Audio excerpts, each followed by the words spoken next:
अगर आईपीएल की लेगेसी की बात की जाए तो उसमें सुरेश रैना का नाम भी जरूर लिया जाता है। एक ऐसा प्लेयर जिसके बिना आईपीएल की स्टोरी अधूरी है।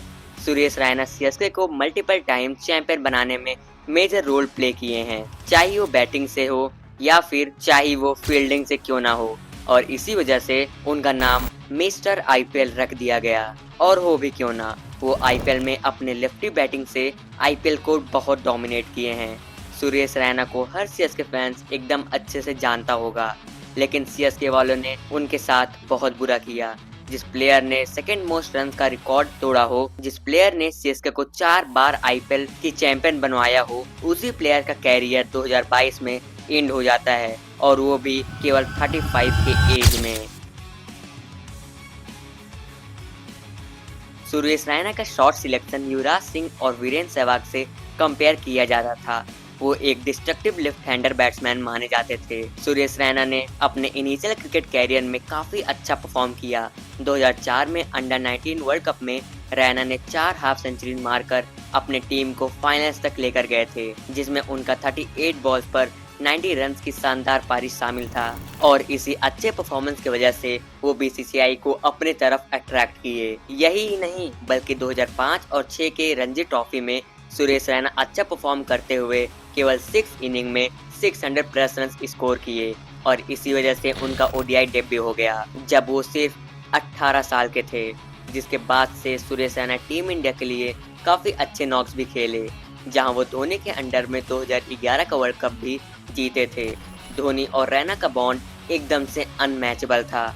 आप इसी बात से अंदाजा लगा सकते हैं कि जब एमएस धोनी इंटरनेशनल से रिटायरमेंट लिए थे, तभी उसी वक्त सुरेश रैना भी इंटरनेशनल से संन्यास ले लिए। रैना एक टाइम टीम इंडिया के लिए इम्पोर्टेंट प्लेयर गिने जाते थे, लेकिन सुरेश रैना को मेजरली लोग इंटरनेशनल से नहीं बल्कि आईपीएल से ज्यादा जानते थे, क्योंकि उनका आईपीएल में परफॉर्मेंस ब्रिलियंट था। सुरेश रैना की आईपीएल कैरियर की शुरुआत इनिशियल सीजन में ही हो चुका था, जहां उनको चेन्नई सुपर किंग्स ने 2.6 करोड़ में खरीद लिए, और जैसे उनसे एक्सपेक्ट किया गया था वैसे ही वो परफॉर्म भी किए। खेले गए 16 मैचेस में रैना ने 38.27 के एवरेज से 421 रन बनाए। इन्हीं के अच्छे परफॉर्म की वजह से सीएसके उस साल फाइनल्स में भी गई, और ये कहना गलत नहीं होगा कि इसमें सबसे बड़ा हाथ खुद सुरेश रैना का था। इतना ही नहीं, रैना उस सीजन सीएसके के लिए हाईएस्ट रन गेटर भी बने, लेकिन अनफॉर्चुनेटली उस सीजन को सीएसके जीत नहीं पाई और फाइनल्स में राजस्थान रॉयल्स से हार गई। लेकिन सुरेश रैना ने ये प्रूव कर चुके थे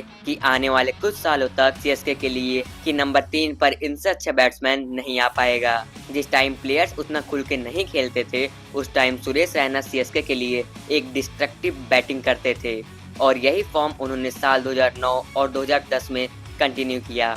2010 में सुरेश रैना एक बार फिर से 400 प्लस रन स्कोर किए। उनका हाईएस्ट स्कोर 98 रन की आई थी, जो कि अनबिलीवेबल थी। लेकिन इस बार भी सीएसके को सेमीफाइनल में आरसीबी से बहुत बुरी हार मिलती है। उस सीजन भी रैना सीएसके के लिए सेकंड हाईएस्ट रन गेटर थे, और इसी अच्छे परफॉर्मेंस की वजह से अब रैना सीएसके के लिए एक की प्लेयर बन चुके थे। 2010 में तो रैना अलग ही परफॉर्म करते हैं, जहां सीएसके पहली बार चैंपियन बनी, और इस सीजन में भी most of the credit Suresh Raina को देना चाहिए। जहां अभी तक रैना ने 400 प्लस रन ही बना पा रहे थे, वो भी 30 प्लस के एवरेज से, लेकिन इस बार उन्होंने 500 प्लस रन बनाते हैं विद एन एवरेज ऑफ 47, और फिर से जो होना था वही हुआ। सुरेश रैना उस सीजन भी सीएसके के लिए हाईएस्ट रन स्कोरर थे। इसी अच्छे परफॉर्म की वजह से रैना को 2011 के टी वर्ल्ड कप में शामिल कर लिया जाता है, जो कि विनिंग साइड के मेंबर भी थे। 2011 में एक बार फिर से सीएसके चैंपियन बनती है, और लगातार 2 बार चैंपियन बनने वाली वो पहली आईपीएल टीम बनी। उस सीजन भी सुरेश रैना सीएसके के लिए हाईएस्ट रन स्कोरर थे, एंड उन्होंने उस सीजन टीम के लिए थ्रू आउट द सीजन काफी इम्पैक्टफुल नॉक भी खेले। सीएसके में हर साल बहुत प्लेयर्स आए और गए, लेकिन रैना का कंट्रीब्यूशन हरदम से सेम रहा। 2011 में ही सुरेश रैना आईपीएल में मोस्ट रन का रिकॉर्ड भी अपने नाम कर चुके थे। 2013 तक आते आते सुरेश रैना अब लेजेंड्स के कैटेगरी में आने लगे, जहां वो 6 कॉन्सेक्यूटिव सीजन में 400 प्लस रन बनाने वाले एक पहले बैट्समैन बने। 2016 का आईपीएल सीजन सीएसके की हर एक प्लेयर अपने प्राइम फॉर्म में था, चाहे वो बॉलर हो या फिर वो बैट्समैन क्यों ना हो। और इन सब में सबसे ऊपर नाम मिस्टर आईपीएल यानी सुरेश रैना का था।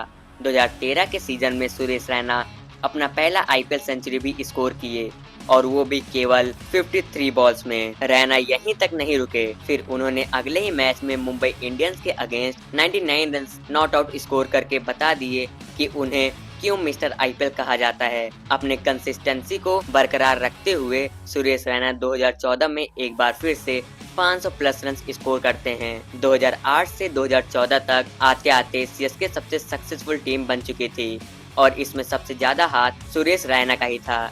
ये कहना गलत नहीं होगा कि सुरेश रैना के ही वजह से सीएसके 4 आईपीएल ट्रॉफी जीत चुकी है। 2014 में चिन्ना थाला यानी सुरेश रैना के बैट से कैरियर डिफाइन वाली इनिंग आती है। क्वालिफायर 2 में पंजाब पहले बैटिंग करते हुए सीएसके को 227 रन का टारगेट देती है और फैक्ट ये था कि 200 प्लस रन का टारगेट आज तक कभी भी नॉकआउट में चेज नहीं हुआ था। जब सीएसके की बैटिंग कोलैप्स होने लगी तब आते हैं हमारे सुरेश रैना और फिर क्या था, उन्होंने पावर प्ले में ही टीम का 100 रन पहुंचा दिए। हाँ, आपने सही सुना, केवल पावर प्ले में टीम का उन्होंने 100 रन पहुंचा दिए। उनका अकेले का स्कोर 87 रन था, वो भी केवल 25 बॉल पर। इनका स्ट्राइक रेट 348 का था। Yes, you heard right, 348। लेकिन अनफॉर्चुनेटली रैना रन आउट हो जाते हैं और सीएसके उसे 24 रन से उस मैच को हार जाती है। 2016 में रैना एक नई टीम में आते हैं और वो भी सीएसके के बैन होने की वजह से। उस 2 सीजन में सुरेश रैना कैप्टनसी करते हुए 800 प्लस रन बनाते हैं और वो भी 6 सेंचुरीज के साथ, जहां वो पहले सीजन में गुजरात लायंस को प्लेऑफ्स तक भी लेकर जाते हैं। लेकिन 2017 के बाद सुरेश रैना का डाउनफॉल स्टार्ट हो चुका था।